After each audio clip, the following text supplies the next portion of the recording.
नमस्कार, मी रुचिता ॲग्रोनमध्ये आपल्या सर्वांचं स्वागत। सोयाबीन हे महाराष्ट्रातील महत्त्वाचं पीक बनलंय।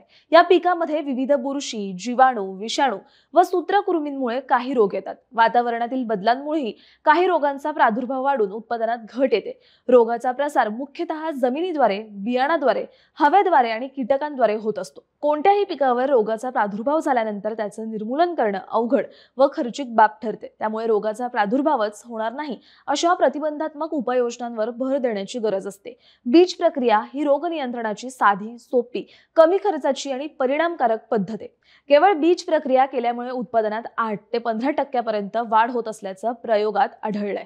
बीज प्रक्रिया न करता पेरणी केल्यास बियाणाची उगवण बरोबर होत नाही।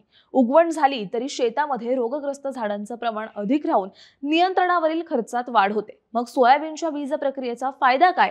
बीज प्रक्रिया कशी करावी याचीच माहिती आपण आजच्या व्हिडिओतून घेणार आहोत। पेरणीनंतर सुरुवातीला 1 महिन्याच्या कालावधीत रोपावस्थेत जास्त पाऊस व शेतामध्ये पाणी साचल्यामुळे खोडकूज व मूळकूज या प्रमुख रोगांचा प्रादुर्भाव होतो। त्याचप्रमाणे शेंगा अपरिपक्व अवस्थेत असताना ऑगस्टच्या शेवटच्या आठवड्यापासून सप्टेंबर महिन्यापर्यंतच्या कालावधीमध्ये जास्त पाऊस व शेतामध्ये पाणी साचतं किंवा 20 ते 30 दिवसांचा प्रदीर्घ पावसाचा खंड व प्रखर उष्ण तापमान यामुळेही या रोगाचा प्रादुर्भाव वाढतो।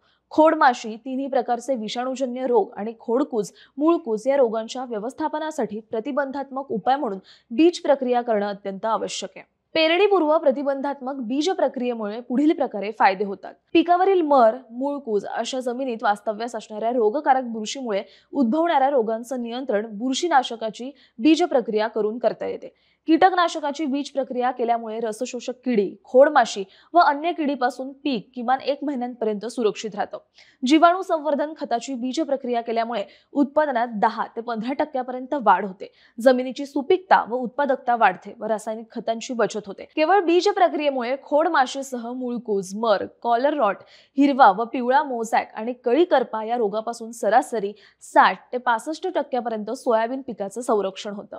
सर्व रोग व किडीच्या सुरुवातीच्या व्यवस्थेतच प्रतिबंध करण्यासाठी बीज प्रक्रिया हा सर्वोत्तम उपाय ठरतो। सोयाबीन बियांवर प्रक्रिया करताना प्रथम रासायनिक बुरशीनाशक, नंतर कीटकनाशक आणि शेवटी जैविक घटक बियांवर चोळावेत। भुकटी स्वरूपात असलेले रासायनिक बुरशीनाशक कार्बोक्सिन अधिक थायरम 3 ग्रॅम अधिक कीटकनाशक थायामिथोक्झाम 10 मिली प्रति किलो बियाणे किंवा द्रव स्वरूपातील संयुक्त बुरशीनाशक पेनफ्लुफेन 13.18% अधिक ट्रायफ्लोक्सिस्ट्रोबिन 13.28% 10 मिली किंवा द्रव स्वरूपातील संयुक्त बुरशीनाशक अधिक कीडनाशक एक्झोस्ट्रोबिन 2.5% अधिक थायोफिनेट मिथाइल 11.25% अधिक थायामेथोक्झाम 25% FS 40 मिलीलिटर बुरशीनाशकानंतर कीटकनाशकांची प्रक्रिया करून घ्यावी।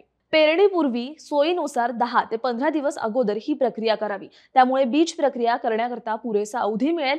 पेरणीवेळी धावपळ होणार नाही। पेरणीच्या दिवशी फक्त जैविक बुरशीनाशकाने म्हणजेच ट्रायकोडर्मा बीज प्रक्रिया करावी। प्रथम रासायनिक बुरशीनाशकांची बीज प्रक्रिया केली असल्यास ट्रायकोडर्मा या जैविक बुरशीनाशकाची प्रक्रिया करण्याची गरज नसते, पण केली तरी हरकत नाही। ट्रायकोडर्मा भुकटी स्वरूपात असल्यास 4 ग्रॅम प्रति किलो किंवा द्रवरूप बुरशीनाशकाची 10 मिलीलिटर प्रति किलो अधिक ब्रॉडी रायझोबियम जापोनिकम या जीवाणू संवर्धनाची 25 ग्रॅम अधिक पीएसबी जीवाणू संवर्धन 25 ग्रॅम प्रति किलो प्रमाणे बीज प्रक्रिया करावी। जीवाणू संवर्धनाची प्रक्रिया केल्यानंतर 24 तासांच्या आत पेरणी करणं गरजेचं आहे। बीज प्रक्रियेचा क्रम लक्षात ठेवावा। FIR म्हणजेच F बुरशीनाशक, I कीटकनाशक, R रायझोबियम वरील सर्व बुरशीनाशके व कीडनाशकांना सोयाबीनसाठी लेबल क्लेम आहेत।